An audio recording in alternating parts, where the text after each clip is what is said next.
यही जहर है आज की टाइम के अंदर सबसे बड़ा, यही कैंसर है सबसे बड़ी। जितना इसका उपयोग बढ़ता जाएगा उतनी हमारी उम्र घटती जाएगी, ना कि बढ़ेगी। घटेगी बढ़ेगी नहीं। अरे ऐसे ऐसे फोन में देखते हैं उन बच्चों के, मर्यादाएं तो छोड़ो, अपने माँ बाप का नाम लेने में उन बच्चों को शर्म आती।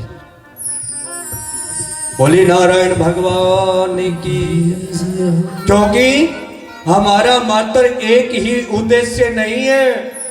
वो राम नाम की कथा करते करते इस संसार को उस दलदल से बाहर निकालना भी हमारा कर्तव्य है, हमारा फर्ज है। उस दलदल में फंसी हुई, गार में फंसे हुए को बाहर निकालना हमारा उद्देश्य है। अरे जिस माँ ने जन्म दिया, इस संसार को देखने की क्षमता दी, आज उसके आगे बैठकर कहता है कि मैं दिखाई नहीं दे रहा, शर्म आनी चाहिए। इससे अच्छा तो पुत्र ना हो। ये वचन सुने, इससे अच्छा तो ना हो, कम से कम अपनी बनाए खा तो ले सुख से। परंतु पूर्व जन्मों का जब तक हमारा कर्जा होता है ना, तब तक हमारे पीछे संतान का आवागमन रहता है, स्त्री का, पुत्र का।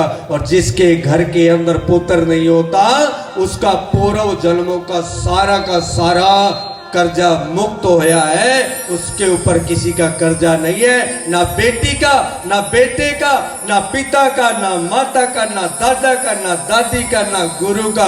उस घर में संतान नहीं होती, वो कर्जे से मुक्त होता है।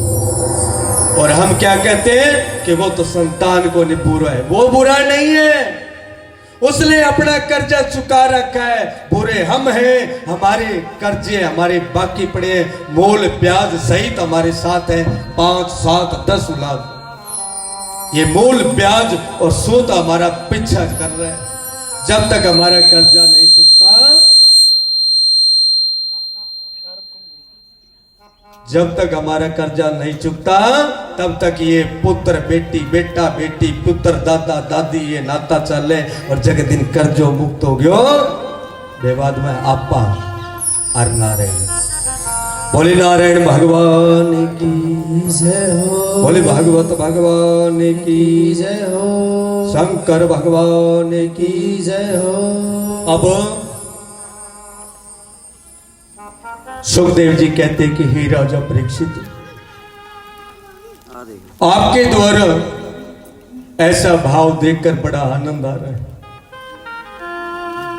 कि राम नाम की कथा करने का आनंद भी वही मिलता है जहां सुनने के इच्छुक हो। अन्यथा कहते ना, बोलो भैंस गा क्या भीड़ है, बजावे देसी भाषा में। आंधा का ढोल बजे, बोलो डम डम क्या हो रही। अब काल अपन नगरी के अंदर कलश यात्रा करी, पूरी नगरी पतो है कि भागवत कथा है। और फिर भी अपन पूछे वो थे की प्रोग्राम हो जाता है, तो फिर वह कलश यात्रा करी और करी, तो बेव बावड़ो और कुणो वो बोले नारायण भगवान की जय हो। तब सुखदेव जी ने कहा कि हे राजा परीक्षित, आपने बड़ा ही सुंदर प्रश्न किया है और हमारा मन भी उदार है कि आपका ऐसा प्रेम परमात्मा के प्रति देखकर मैं परम पिता परमात्मा की उस पावन आत्मा रूपी अमृतमय कथा का रसपान करूंगा।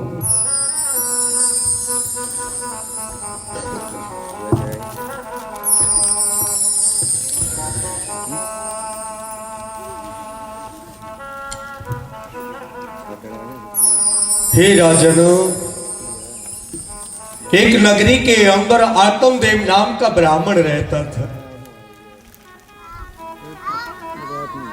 उस ब्राह्मण की घरवाली का नाम धुंधली था।